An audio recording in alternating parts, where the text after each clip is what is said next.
Do you know what? I think Oriol took my record off me. Before he came along, I had the most yellow cards for Southampton in the Premier League. No. How about that? So thanks very much for that, mate. I appreciate that. I'm actually proud of it. You're probably not.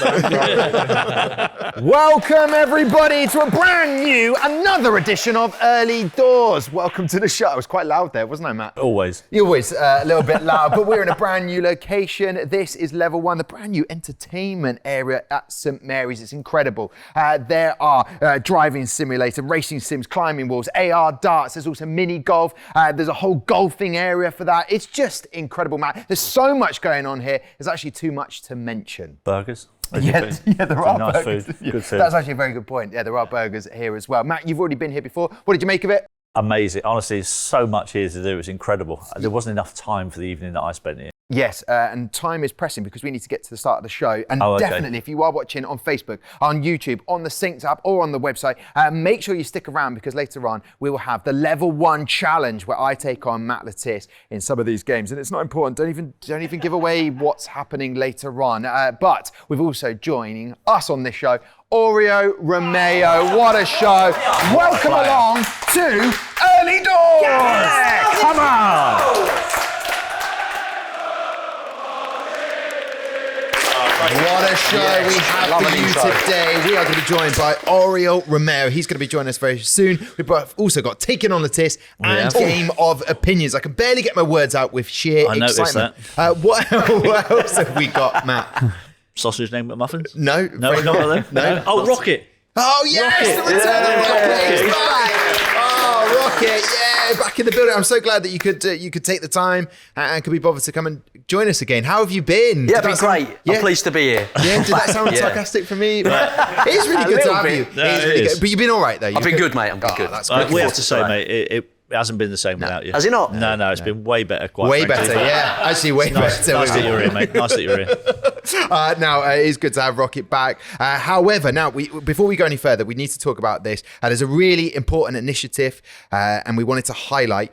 This season, the club and Saints Foundation are teaming up to pilot a new matchday mental health service called Extra Time Hub. And to tell us a little bit more about it, we've got Paul Hedges from Saints Foundation to come and join us. Come on, Paul. Come on, Paul. Welcome, Paul. Welcome to Early Doors. Well, thank you very much for having me. We've even pulled up an extra mic for you there, and settle yourself in, relax. That's impressive, thank you. So Paul, tell us a little bit more about this initiative. So suicide is a really big problem. It's the biggest killer of men under 50. And if you look around the demographics of a match day, it's the majority of those individuals which would be there. One of the things that people don't do is talk about mental health and talk about suicide enough. And what we're hoping to do is to just open up that conversation and give people a chance if they're struggling or there's a family member that needs help, that we're going to be there every match day for them to be able to come and chat to us about it. That's fantastic. Incredible. So how can the fans make the most of this project? So I think we've got a presence on every match day. We're going to be there. So just come and talk to us. We'll have partners which are going to be at every game as well. So we'll have individual organisations which are going to be there with different themes. So we're going to have stuff around gambling, alcohol and substance misuse. We'll have stuff around grief. So there's going to be a different partner at each match day. They'll be pre-advertised so people know when we're going to be and which type of partners are going to be in the space. But we'll always have trained members of staff on hand if people feel that they're struggling or need to be signposted in the direction just to get that help they need. That's fantastic. Will you be in the same place each game? Or are you going to move around the stadium? So the plan is to have a 6-week rotation. So we're going to be in one space for 6 weeks. So the idea being that people can come along the first week, see us there and go, not sure whether I'm ready to actually engage with that. And then maybe the second week they'll poke their head in and don't want to do that. And then by the third week, okay, it's the same people. I feel confident. I feel able to do that. And then after the first 6 weeks of being in one space, we're going to move to another space in the stadium because we understand that people, when they come to a match day, will only ever see one corner of the stadium. They don't, especially since the changes, they don't get to travel around the stadium anymore. So we're going to move it, but we'll advertise where it's going to be in advance of that. That's amazing. It's so important to have that safe space where you feel like you can talk about things or open up. I think we're super excited. We brought an inflatable, which is a big thing for us. Yeah. Right, okay, fair enough. So the inflatable will be a big red inflatable with Extra Time branding on it. So if you see it on a match day and you want to just come and have a chat to us, or just say hello, come in and just have a chat.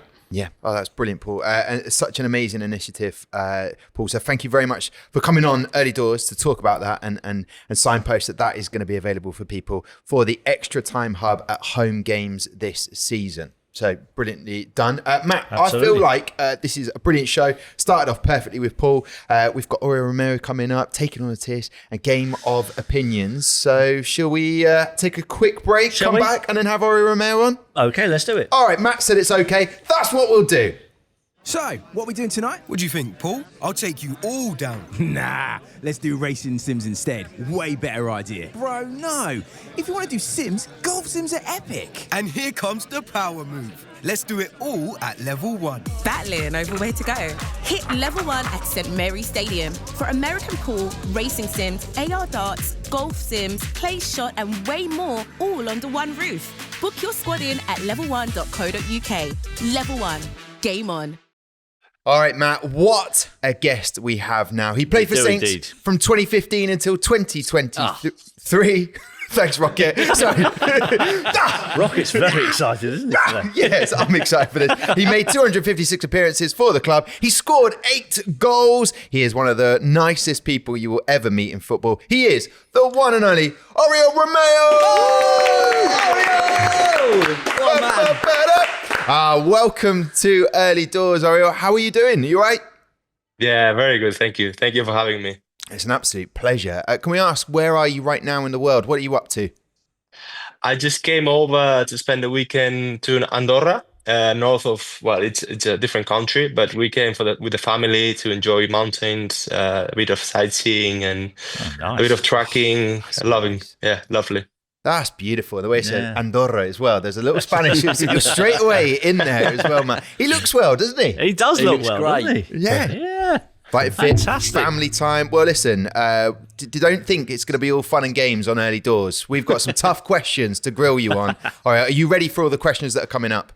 I'm more than ready. You got this. Okay. If ever there was a player that looks definitely ready for it, Oriol Romeu. But listen, we have got a special guest right in front of us, Matt, and we need a special edition of The Vault. Definitely. This one I've been wanting to do for a long time, and for everyone watching and listening right now, finally we've got someone on who played in the game on this show. It's Southampton versus Inter in the Europa League at St. Mary's in November 2016. Sit back and enjoy. Oh, yes. And St. Mary's is set for what they hope will be a memorable, famous night. If the game lives up to the hype, we are in for a treat. Infield he goes to Oriol Romeu, looking to get some width on the game, but he finds Ward-Prowse in a good place, and that's a good pass to Rodriguez.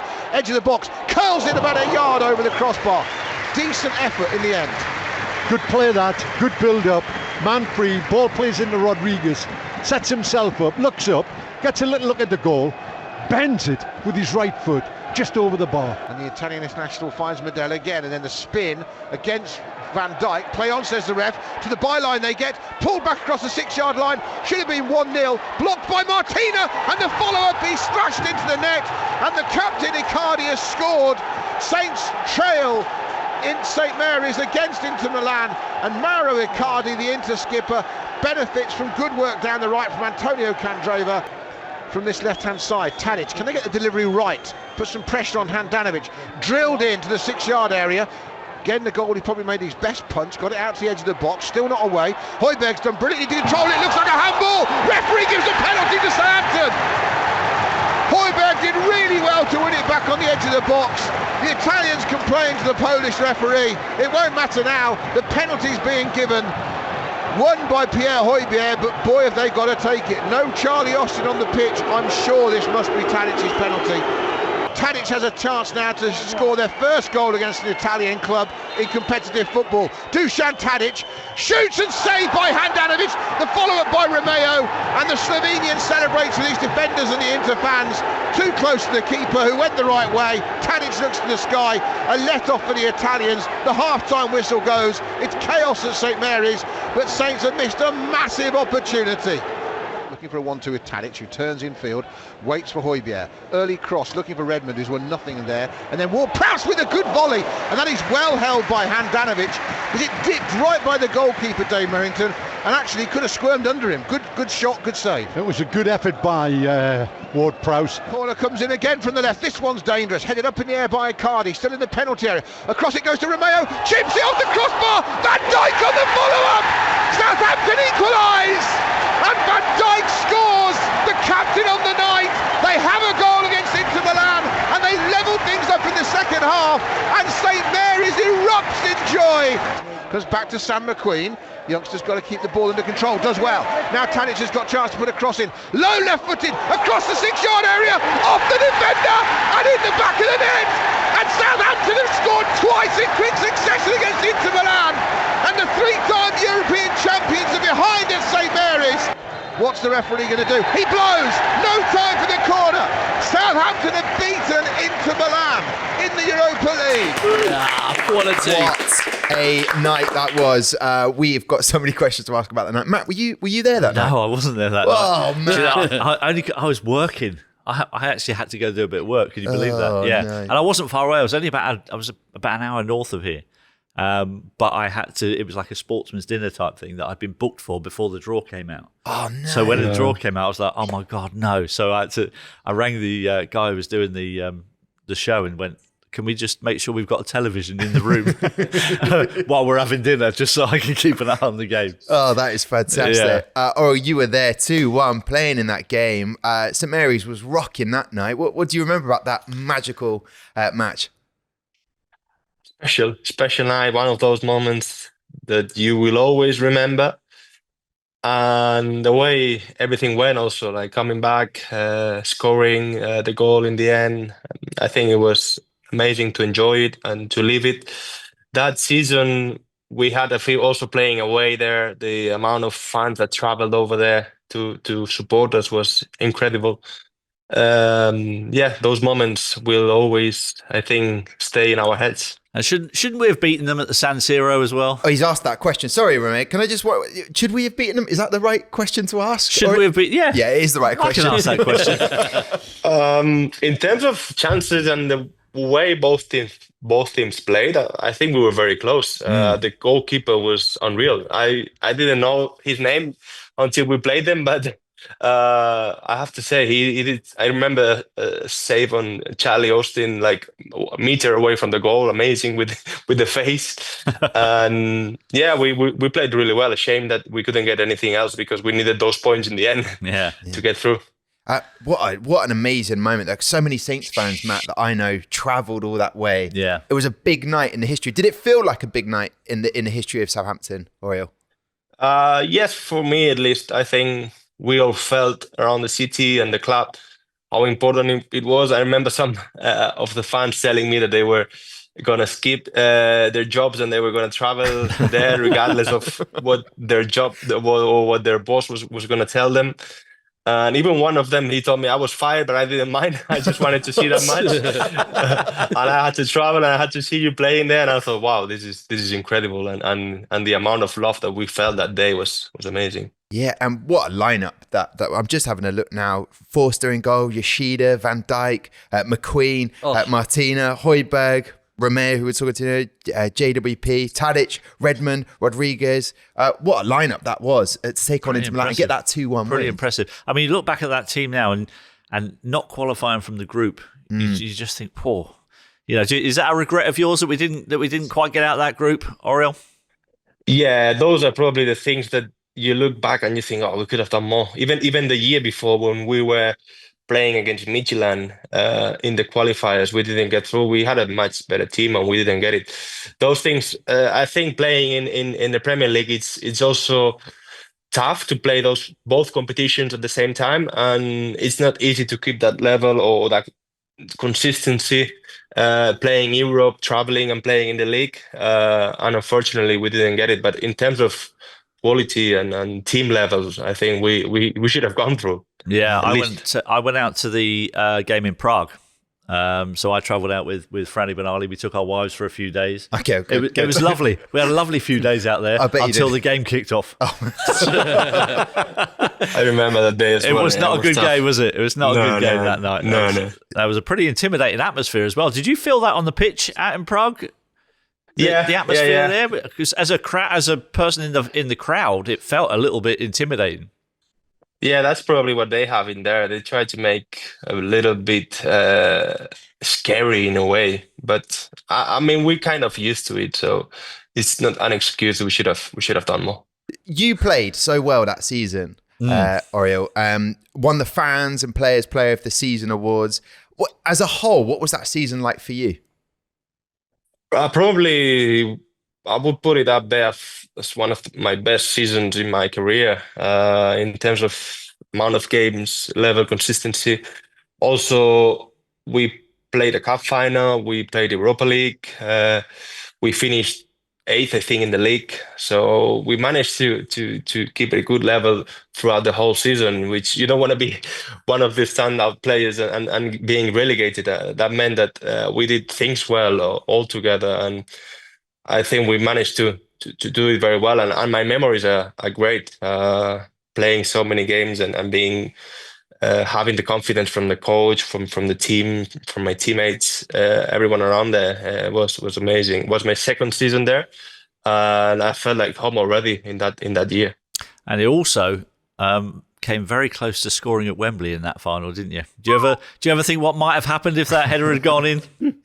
Yeah, I thought about it many times, and I remember we had 1 or 2 corners before that one, and we all know how good Prowse is, and I normally don't believe in it, but that day I thought, today I'm gonna have my chance. I don't know why I had that instinct, and I knew Prowse was gonna put it there, and Pogba was marking me, which is not very active defensively, and managed to get my space, had it, didn't get a good contact, but at least it went forward. But that was the goal, and it didn't went in. It just went inches on the cross bar.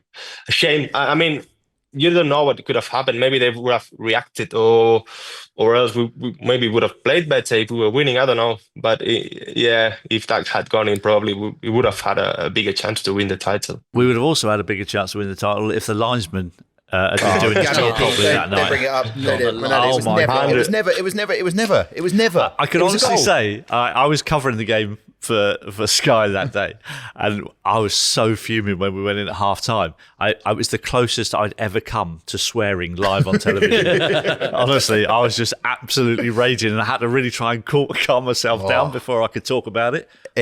Disgusting. Absolutely disgusting decision. Well, I'm not going to say too much, Oriol, or who it is, but there's a Man United fan in our midst right now who said that they were gifted that. It was gifted, that game. Was we were robbed. Absolutely robbed. But absolutely. What a season that was for you, Oriol. I'm curious to know, though, how did the move to Southampton come about? I was playing for Stuttgart and Valencia on loan from Chelsea, and someone told me a few weeks ago, actually, I didn't know how it really happened. Apparently, I was playing for Chelsea in preseason, and some of the scouting members from Southampton came and watched one of our preseason games. And as soon as they came, they watched a few minutes that I played, and they said, "We want him." And that's how they got in contact with me. And of course, that was a chance for me to keep being in a top club. Remember that Southampton back then was finishing 5th, 6th. That season we had the Europa League qualifying playoffs also. So it was a great club to be in, and Koeman was his second season, and he was settling in, and he was already doing his own work there, and it looked very promising. It looked like the right fit for me, and indeed it was. Yeah, what a fit it was to get that move. Yeah. And it just goes to show, pre-season for players are thinking running through the motions, not the time. Not when you're looking for a move. No, not when you're looking for a move, yeah. What a move it was. And what were your first impressions then? Or you come to Southampton, you've been at Chelsea, went to Stuttgart, Valencia as well. What sort of impressed you about Southampton? What did you fall in love with? I have to say the Staplewood, it was amazing. In Spain, clubs don't have this mentality, or at least back then, to create such a good environment to work in day out. And I think it was even better than Chelsea back then when I arrived. And it was really nice to see how even the things that the club had in mind were to keep doing more things and evolving and growing, and the atmosphere as well. We had such a good squad, although many different nationalities, but the group. Joseph Fonte was a great captain, I must say, and the way he was pushing people, but at the same time being flexible with everyone, I think was the right leadership mentality. And it was amazing. It was amazing, and that's why I think I could last for so many years. I mean, there were some amazing players at the club at the time. Virgil van Dijk, you mentioned Jose Font, but Virgil van Dijk, Dusan Tadic, Prowse was there, Pella, Bertrand, Maya Yoshida. I mean, what a team that was. What was it like to be part of that group? Amazing. Wanyama, Sadio, it was incredible. Ryan Bertrand. The quality was always there. In training, you had to push yourself to the limits to get there, to get your spot in the team. And that's what you need. That's what you want. And also the coaches that we had, I think, were the right fit for the club. And that helped us to perform well and to keep fighting in a league that, as with the years, you can see it's really tough. And now looking back, probably you appreciate more how well we did back then, because it wasn't easy. Yeah. Who was your best mate in the squad? I always like to ask that of the players. I've got one that we're friends now, and we'll be friends probably forever, which is Maya. We in touch very often, and we were together for 5 years, I think. And he's such a nice guy and someone that I know I can trust 100%. And then with Prowse, Stu Armstrong, afterwards came Fraser, Shane Long, J Rod. We had very good players, very good people, and in all the aspects, we had a great environment. Yeah, Maya seems like a really nice bloke, and even coming back to the Saints to do training pre-season, you're like, well, he must be a good character. And I introduced you actually, Oriol, as one of the nicest guys in football. However, though, we've had quite a few emails from players that you played against who said that you weren't necessarily the nicest once you stepped onto the pitch. So is that fair? Is that a fair comment? You played hard. You like to tackle. Yeah. It's always knowing when you have to get this anger out. Probably the key there. Outside the pitch, I'm very relaxed. I love being with my family, enjoying the mountains, and being very relaxed. But in the pitch, I love competing. I love winning. And tackling is one of those things that I also love, and I must do because of the job I do. So it's finding that balance, probably the right thing. I also think there were so many good players that you played alongside at Saints that this question could be really hard. Who was the most talented out of all the players you played with at Saints? Because there were a few. Yeah, it's a very good question. I think talented in one word, or at least better gifted, would be Virgil. Virgil was someone that he would win duels easily. Like he looked at like he was playing against 14, 13 years old. With his physique, he was winning. You knew when their goalkeeper was playing long, and he was saying, "Virg, this ball's going forward 100%. You're gonna head it in the back of the back four." And then even you could have a high line because he was going to be able to run back and chase and track everyone. So yeah, he was probably the most gifted. But as you say, Dusan was someone that I think he showed it probably after at Ajax. His last 2 seasons, he couldn't show his best game with Southampton, but he was a really, really good player, proper number 10. Prowse, I love him. He's got everything. Someone that I will always have in my team. And then Jose, as we said, Ryan. It's amazing to be able to have and share moments with these players 100%. Oh, do you know what? I'm getting a slight tear in my left eye, Matt. Not just because of the niceness, but just because what a time that was. I feel like as a football fan, you have to enjoy those moments. They were amazing times, yeah, absolutely. I had to just live those moments and love them. But it did get harder after the Europa and the Cup final. The tough seasons came afterwards. What were those seasons like as a player? And kind of the sadness on the stadium, fans, and things like that? Yeah, they were never-ending seasons because I remember we had 3 or 4 games left, and you were thinking, "Oh no, this cannot finish now. We need to stay." Because I remember the year after when we played the Europa League, we finished one above relegation. When we played that game, Swansea away, which was also one of the nicest, but also scariest moment of my career. We managed to win, but anything could have happened, to be honest. Same as we won the cup final. We lost the cup final, sorry, there. We won that game that probably was more important for the club. But it was a corner kick from Gabbiadini that could have gone anywhere, and in the end we scored, and we managed to keep that level, that score line. And it was tough, really tough to see the club struggling and not being able to find solutions, fighting, and always, even when Ralph came, we were bottom, and then we managed to fight back up. But all those weeks when you're down there and you don't see solutions, or you don't see any hope in things that you're doing, they are tough, and they are long weeks, and you must keep your head down and try to work harder to get it the other way around. I was at that Swansea game because that was live on Sky, and I have to say that was probably the most I've ever celebrated a 1-0 win away from home any time in my career. Honestly, it was amazing. That the feeling of kind of just getting the 3 points, knowing that that's kind of kept us up. It kind of took me back like 30 years to when I was doing that on the last day of the season. It was incredible. So that was a great memory for me, that Swansea game. Great memory, but the nerves throughout the whole season, which Oriol was talking about, like something will change, it will get better, it will fix itself. That was like the era when you were playing. It was. And, we had a bit of adrenaline again as fans. It got too easy being top of the table. Yeah, there was definitely some adrenaline there, that's for sure. Oriol, I'm curious to know, when you did finally leave the Saints, what was that like? And getting a big sort of hearty farewell from the fans?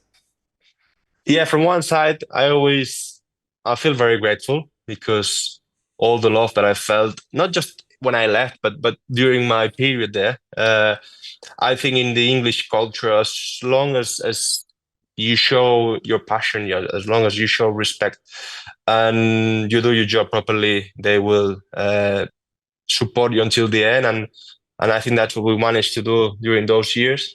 And that love and care, I think I've never felt it anywhere else, and it was amazing. It was sad to leave, but at the same time, it was also I was very happy and very grateful to have experienced that during so many years. And even a couple of weeks ago, we went there because my son was born there, and we showed him the stadium. We showed him Winchester where we left. We walked also around Southampton, the marina. And he loved it. He was only 1 year old, but he loved it, and it's a place that we will always have in our hearts, 100%, because we live so many things there with my partner, with my son, and it's special, 100%. And it's been a pretty amazing journey for you since you've left Saints as well, with going to Girona and then Barcelona. I mean, what were those experiences like? Wow, Incredible. Something, if you had told me when I was leaving Southampton at 31, I think I wouldn't have expected that. And I went to Girona. We had a pretty good season. The club had just got promoted, and we finished 9th or 8th, I don't know, top 10. And then Barca came. They were in a situation where they needed a midfielder, and I managed to go there. And I was happy with the start, but in the end, I didn't manage to keep my place. And second part of the season, I barely played. So in the following season, I had to do something else, and I went back to Girona, which also, again, we had a season where it was tough and we were fighting for staying up. Also, happily and thankfully, we managed to get it. But yeah, these years have been intense. Now I'm a free agent. I'm enjoying my family time. I finished my contract with Barca. And doing things that I wasn't able to do whilst I was playing, and also at the same time trying to keep myself fit because I love doing it, and because I feel physically ready to keep going. Can you sum up your time at Southampton in a ways of what it did for you as a player and how much you loved it?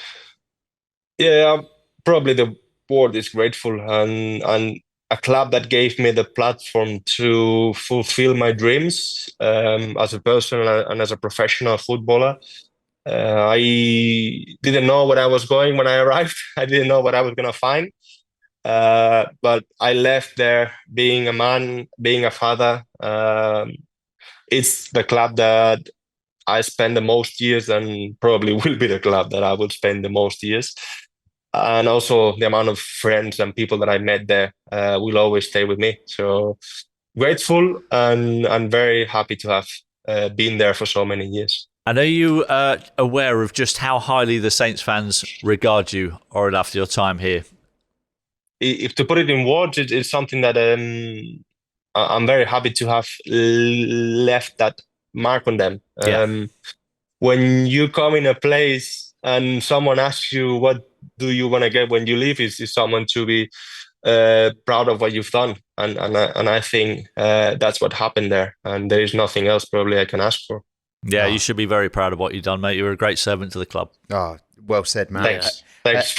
It's even more special from someone coming from someone like you, someone that loves the club and someone that has done so many things for the club, so many things. Oh, thank you, mate. guys, We love what's it. happening? Have you seen on YouTube some of his best goals? Yeah, of course. Yeah. Okay. Do you have a favourite? Just what I. Well, I must say the one that he is with when he does the loop flicking and then over volleys. the defenders. Yeah. That's amazing. But some of the chips also are I love real. chips. I do love chips. He loves chips. he eats chips all the time. He still loves chips. All right, out of those 8 goals that you scored for Saints, is there a particular? Because I've got a couple other questions. Number 1 was least favourite manager, least favourite teammate, but we'll leave those. Favourite goal you scored for Southampton? They were not very, very important goals. Probably against Norwich was a volley from outside the box, was an important goal because they were down there and we had to get that gap bigger. And I think it was the 2-0, and that helped us to at least enjoy the game more relaxed towards the end. And then the goal at Stamford Bridge or Emirates, it's good because you score in a nice stadium. But they weren't amazing goals. But at least the feeling of being able to celebrate the goal scored from you in that stadium is something that will always stay with me. Yeah, lovely to score a goal against Chelsea. This is what you could have had. Rocket is with us right now. Rocket, what have you got for us today? Because this is Game of Opinions and Oriol's here. So have you got a question for today? I've got a question for Oriol and Matt, actually. So obviously, Oriol, you've got a reputation for being a hard man on the pitch. Matt, not so much. But what I want to know is, who's the hardest opponent you've ever come across, you've ever faced on the pitch? Who's the hardest? I wanted to think. Hardest, hardest in terms of the game, I probably would say Kante, N'Golo Kante.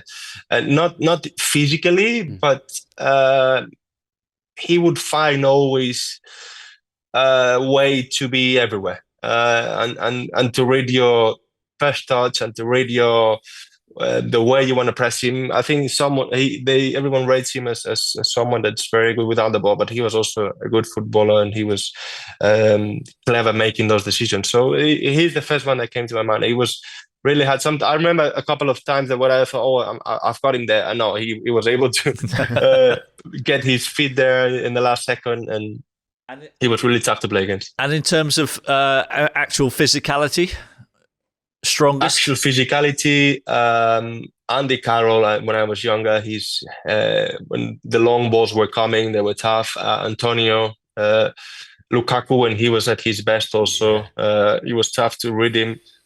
And one player that he wasn't probably known as one of the best, but Dembele from Tottenham, he didn't look strong, but he was able always to get his body between the ball and himself, and he was tough. He was tough to play against. Yeah, very good player as well. Yeah. Very good player. Yeah. I think my toughest ones when I first started out as a right winger, my second ever game for Saints was against Nottingham Forest, and they had a guy called Stuart Pearce. who was playing left back for them. Psycho gives away. Who, I'll be honest, scared the crap out of me as a very skinny 17-year-old. And then as I kind of drifted more inwards into the centre of the park, Martin Keown was quite horrible to play against, if I'm honest. He used to man-mark me. And when I say man-mark me, I mean, he didn't leave my side for 90 minutes of the entire game. If I went to the toilet at half-time, he was stood next to me. Love it. Oh, disgusting. My word. Yeah, awful. Look, there isn't enough time to ask your favourite yellow card for Saints either, Oriol, so I'm sorry about There that. are too many. This is it. I didn't want to put you on the spot with that. Do you know what? I think Oriol took my record off me. Before he came along, I had the most yellow cards for Southampton in the Premier League. No. How about that? So thanks very much for that, mate. I appreciate that. I'm actually proud of it. You're probably not. But I'm proud. Brilliant. Listen, thank you very much, Rocket, for that brilliant Game of Opinions question. Oriol Romeu on Early Doors. It's been an absolute pleasure. What a guest. What a man. What a What a guest. We love him so much. Legends. Oh, right. When we're going to take a swift break after all of that. Well, we can stop. I'm going to get tissues for dabbing my eyes, for the tears, the beautiful memories there. And when we come back, we'll have taken on the Tiss. Taking on the Tiss. Let's do it. I see the battleground before me. They called me weak. They underestimated my will, my skill, my rage. But today I rise. I show no mercy. I will crush them all. Chill, Mum. It's mini golf. Unleash your competitive side at level 1 with mini golf, climbing walls, high ropes, racing sims, and so much more. Book today at level1.co.uk. Game on. All right, then. Taking on Letice. I get no joy in this whatsoever, seeing you be stressed out. 5-1 down. Yeah, I'd get no joy in this whatsoever. I'm sure you don't. No, it can't go on like this. I think we've all agreed. Everyone in the team, everyone listening. I'm trying watching. my best. You are trying your best. Genuinely, for the sake of the show, you need to sort this out this week. I don't want to put any more pressure on you, but it's beyond There's beyond a long way a joke. to go. It's a long season. It's a long season. You keep saying that, but just get one on the board. Okay, here we go. I feel good for you this week. Okay? Okay. Ignore the fact I've been feeling good for you on previous weeks on this quiz, but I'm feeling very good about your chances this time. What sort of era of Southampton do you particularly like? And what particular... Obviously, the 90s was my strong point. Okay, we're out of luck on this week, but I feel you've got this. All right, here is a Rocket. You ready with the whistle? He is ready with the whistle. That was good. He's not even using words for me anymore. Here is your question, Matt. 30 seconds to name as many players as you can who were in Southampton squad for the last match at the Dell. That was the Southampton 3-2 against Arsenal in May 2001. You were actually playing in that game. It was a massive game. There's a picture of you at the Dell, right on the attachment of St Mary's, on the extension. Okay. So just... I can't believe you're even doubting this for a second. No, Here we go. Oh. Time starts now. Paul Jones, Neil Moss, Wayne Bridge, Gary Monk, Tahar El Khalej, Klaus Lundvarm, Chris Marsden, James Beattie, Kevin Davis, Marion Pahars. Oh, he's on fire. Matt Oakley, Joe Tessam. Who else was there? 2001. Who else was there? How long we got? 5 seconds. Don't forget yourself. Me, yeah, obviously me. Matt Le Tissier was there. Hassan Kaslu. I don't want to. That was on the. I think the whistle had gone on But that. you were talking. I think I'm always talking. That's my job. I don't know. We might have to watch a replay on that one. Let's see if it matters though. Before we go to the arbitration committee on that, and we've seen this in previous early doors. Right? Are you ready to find out? Okay. If your score of 12 beats the fans, it's a fantastic That's a good score, Matt. Back in the days of one sub, that isn't technically true. Here we go then. Let's find out if the Saints fans can beat that score. We're taking on. We're taking on the Tiss.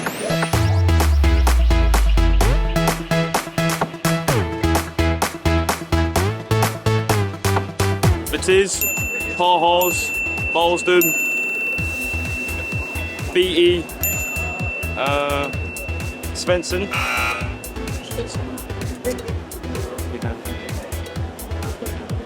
15 seconds, lads. Keep going. Bridge. Benoli. Dodd.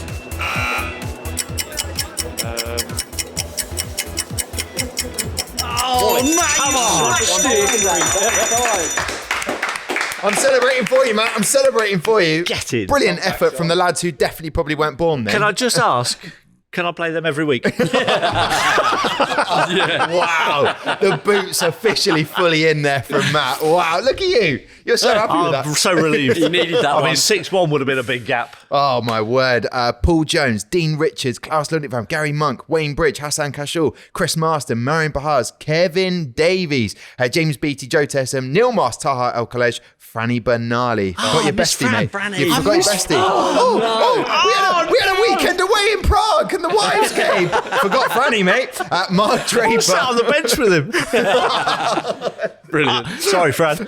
Mark Oh, my Draper God. and, of course, Matty Lettis. Mark Draper. Mark Draper was there as well. Didn't chat to him on the Wow. bench. There you go. There you go. Brilliant stuff. I'm happy with that. Yeah, I would be very happy with that. If you, can keep 5-2. if you can keep the questions in that ballpark, I'll be quite happy. Fair to say, that was brilliant. What a way to end the show. What a brilliant show it has been. Yeah. Oriol Oh, Romeu, fuck, our Romeu, what a big guest man. today. What a man. Top bloke. Ori. If you are watching on YouTube or on Facebook or the Saints website or on the app, why not? Stick around. Hold tight because myself and Matt will be going head to head in a level 1 challenge. And it's not important who wins that, by the way. Can I just point that out now? It's not important. It's about really showing about how incredible this venue is. Showcasing the place, yeah, but obviously winning's nice as well. Yeah, winning is nice. Oh, look at him. He's back to his best now. If you are listening to us elsewhere, thank you very much for your continued support. But do come and check us out because then that way you won't miss the importance of me and Matt showcasing level 1. And it's not important about the games that we're playing and the amount that I lost. And don't forget to look out for Extra Time Hub at St Mary's. And please do take advantage of that service if you need Absolutely. it. You enjoyed today's show, Matt? Always enjoy it when I win, Tom. Well, listen, we will be back again in a few weeks. Thank you very much to Rocket, to the rest of the team. In the meantime, Up the Saints! Come on, Saints! Here at Level 1, there is something for everyone. And if you're a fan of golf, you are gonna love it. Matt himself here is a bit of a swinger too. Pardon? Golf swinging. Hey, I've got an idea, Matt. Why don't we have a friendly bit of competition? Longest drive wins. Best of 3. You up for it? Yeah, I am, but you've got no chance. That's the fighting talk I love with Matt. Right, Matt, grab your balls. Pardon? Grab your golf balls. Let's do this.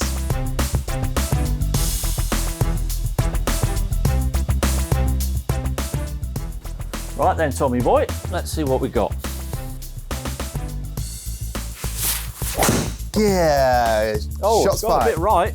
Oh, hello. Well, you passed the 200 mark. Lovely. 235. 235. Bit of a dodgy fade. Okay. Now you've got 2 choices. No one was mentioning your hair. And then you just want me to hit the ball. So As hard as you want, yeah. okay, cool. I tell you what, it's gone high. Where'd the ball go? What I've done there is lost really. the ball. No, how have I broke? Has that gone over the screen? Sure. That's what I do. Lost ball, first shot. Unbelievable. Unbelievable. Lost ball. How did you manage to lose the ball in here?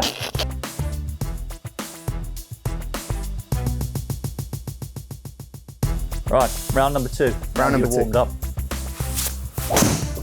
Well, that was nice. Oh, gone the other way now. Yeah. Overcorrection.